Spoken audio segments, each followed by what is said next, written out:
Assalamualaikum warahmatullahi wabarakatuh. Perkenalkan, nama saya Ratu Berta Sofiani. Perkenalkan, nama saya Cica Nugraini. Perkenalkan, nama saya Giovanni Ramadhani. Di sini kami akan mempresentasikan materi tentang pengaruh kemajuan IPTEK terhadap Negara Kesatuan Republik Indonesia dengan submateri membangun sikap selektif dalam menghadapi berbagai pengaruh kemajuan IPTEK. Sikap selektif dalam menghadapi berbagai pengaruh kemajuan IPTEK. 1. Sikap tanggung jawab dalam pengembangan IPTEK. Bagaimanapun juga, manusia hidup di dunia ini tidak akan melepaskan dari kemajuan IPTEK. Dengan IPTEK, hidup manusia akan dipermudah. Agar tidak menimbulkan permasalahan dan dampak negatif, manusia perlu memiliki tanggung jawab etis di dalam mengembangkan dan menerapkan IPTEK. Bagi bangsa Indonesia, di dalam mengembangkan dan menerapkan IPTEK perlu mengingat landasan idealnya, yaitu Pancasila dan landasan konstitusionalnya, yaitu Undang-Undang Dasar Negara Republik Indonesia tahun 1945. Dalam kaitannya dengan Pancasila, terutama sila ketuhanan yang Maha Esa, sebenarnya telah memberikan peringatan kepada kita bahwa semua ilmu yang ada di dunia berasal dari Tuhan. Alam semesta ini adalah objek kajian ilmu pengetahuan. Sebagai contoh, sejak dahulu Tuhan telah menciptakan bahwa benda yang berat jenisnya kurang dari 1 akan terkurung di air. IPTEK harus dikembangkan dan diterapkan untuk kemaslahatan manusia, bukan untuk menyiksa dan menyelakai manusia. Sementara itu, Undang-Undang Dasar Negara Republik Indonesia tahun 1945 mengamatkan bahwa tujuan nasional antara lain untuk memajukan kesejahteraan umum dan mencerdaskan kehidupan bangsa. Selain itu, bumi dan air serta kekayaan alam yang terkandung di dalamnya dikuasai oleh negara dan dipergunakan sebesar-besarnya untuk kemakmuran rakyat.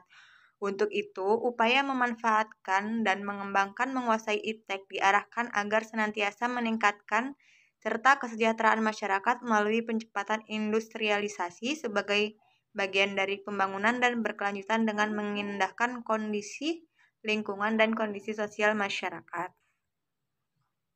Dari amanat Undang-Undang Dasar Negara Republik Indonesia tahun 1945 jelas bahwa pengembangan dan memanfaatkan IPTEK untuk meningkatkan kecerdasan dan kesejahteraan rakyat secara lahir maupun batin, itu semua harus mempertimbangkan kondisi lingkungan dan kondisi sosial masyarakat.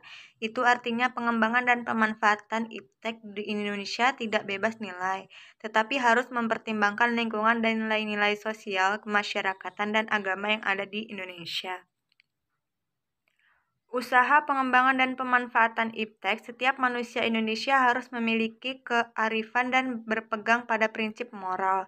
Dengan demikian, pemanfaatan IPTEK dalam kegiatan pembangunan tidak akan merusak lingkungan hidup. Akan tetapi, kalau IPTEK 2. Sikap selektif terhadap pengaruh kemajuan IPTEK. Tidak ada satupun negara bangsa di dunia ini yang bisa lepas dari pengaruh kemajuan IPTEK. Meskipun negara tersebut dikenal sebagai negara adidaya atau negara maju, tetap saja tidak bisa melepaskan diri dari kemajuan IPTEK. Terlebih lagi Indonesia. Indonesia yang disebut sebagai negara berkembang akan sangat sulit bagi negara kita untuk mengelak dari pengaruh atau implikasi kemajuan IPTEK. Akan tetapi, Indonesia sebagai bangsa yang besar harus mempunyai sikap yang tegas terhadap kemajuan IPTEK ini. Ada 3 alternatif sikap yang bisa diambil oleh bangsa Indonesia dalam menghadapi kemajuan IPTEK. Yang pertama adalah menolak dengan tegas semua pengaruh kemajuan IPTEK dalam semua aspek kehidupan. Kedua, menerima sepenuhnya pengaruh tersebut tanpa disaring terlebih dahulu. Ketiga, bersikap selektif terhadap pengaruh tersebut, yaitu kita mengambil hal-hal positif dari kemajuan IPTEK dan membuang hal-hal negatifnya. Nah, dari ketiga alternatif tersebut, sikap terbaik yang mesti kita ambil adalah sikap selektif, sikap yang ketiga tadi. Nah, dalam sikap selektif terhadap pengaruh kemajuan IPTEK di bidang politik. Nah, ada 4 hal yang selalu dikedepankan pada saat ini dalam bidang politik, yaitu demokratisasi, kebebasan, keterbukaan, dan hak asasi manusia. Keempat hal tersebut ada di negara-negara, karena karena itu sebagai acuan dari kepentingan negara adidaya, tidak berdasarkan kondisi negara yang bersangkutan. Apabila suatu negara tidak mengedepankan 4 hal tersebut, akan dianggap sebagai musuh bersama. Untuk itu, bangsa Indonesia harus mampu menunjukkan eksistensinya sebagai negara yang kuat dan mandiri, namun tidak meninggalkan kemitraan dan kerjasama dengan negara-negara lain dalam hubungan yang seimbang dan saling menguntungkan, saling menghormati dan menghargai hak dan kewajiban masing-masing. Untuk mencapai hal tersebut, bangsa Indonesia harus segera mewujudkan hal-hal sebagai berikut: mengembangkan demokratisasi dalam segala bidang, mengaktifkan masyarakat sipil dalam arena politik, mengadakan reformasi lembaga-lembaga politik agar menjalankan fungsi dan perannya secara baik dan benar, memperkuat kepercayaan rakyat dengan cara menegakkan pemerintahan yang bersih dan berwibawa, 5. Menegakkan supremasi hukum, dan yang terakhir, memperkuat posisi Indonesia dalam kancah politik internasional. Tadi ada sikap selektif terhadap pengaruh kemajuan iptek di bidang politik, sekarang ada sikap selektif terhadap pengaruh kemajuan iptek di bidang ekonomi. Nah, sebenarnya sebelum menyentuh bidang politik, kemajuan iptek lebih dulu terjadi pada bidang ekonomi seiring dengan berkembangnya proses globalisasi ekonomi. Nah, mulai abad ke-20, paham liberal kembali banyak dianut oleh negara-negara di dunia, terutama negara maju. Hal ini membuat globalisasi ekonomi makin mempercepat perluasan jangkauannya ke semua tingkatan negara, mulai negara maju sampai negara berkembang seperti Indonesia. Nah, sistem ekonomi kerakyatan merupakan senjata ampuh untuk melumpuhkan pengaruh negatif dari kemajuan iptek dan memperkuat kemandirian bangsa kita dalam semua hal. Nah, untuk mewujudkan hal tersebut perlu kiranya segera diwujudkan hal-hal berikut. 1. Sistem ekonomi dikembangkan untuk memperkuat produksi domestik untuk pasar dalam negeri sehingga memperkuat perekonomian rakyat. Yang kedua, pertanian dijadikan prioritas utama karena mayoritas penduduk Indonesia bermata pencaharian sebagai petani.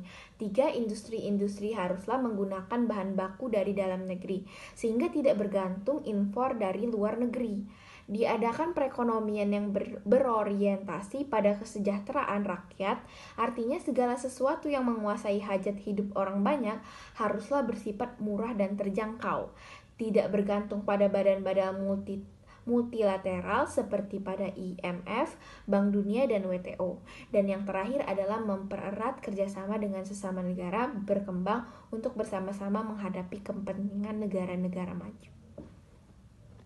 C. Sikap selektif terhadap pengaruh kemajuan iptek di bidang sosial budaya. Dalam bidang sosial budaya, kemajuan iptek telah membawa pengaruh dalam perilaku yang ditampilkan oleh setiap masyarakat. Di antara pengaruh tersebut adalah dalam hal gaya hidup, gaya pakaian, dasar ikatan hidup bermasyarakat, dan semakin mudahnya mendapatkan informasi dan ilmu pengetahuan. 3 yang disebutkan pertama cenderung memberikan pengaruh yang negatif. Oleh karena itu, kita harus membentengi diri dengan nilai-nilai yang selama ini sesuai dengan kepribadian bangsa Indonesia, yaitu nilai-nilai Pancasila. Adapun pengaruh yang disebutkan terakhir cenderung memberikan keuntungan bagi bangsa kita. Oleh karena itu, kita perlu mengadopsi hal tersebut dengan tidak mengabaikan nilai-nilai jati diri bangsa kita. Kemajuan iptek salah satunya ditandai dengan adanya kemajuan ilmu pengetahuan dan teknologi. Agar hal tersebut bersifat positif dan dapat diserap ke dalam budaya kehidupan kita sehari-hari, maka kita perlu mengusahakan perubahan nilai dan perilaku antara lain. 1. Terbuka terhadap inovasi dan perubahan. 2. Berorientasi pada masa depan daripada masa lampau. 3. Dapat memanfaatkan kegunaan iptek. 4. Menghargai pekerjaan sesuai dengan prestasi. 5.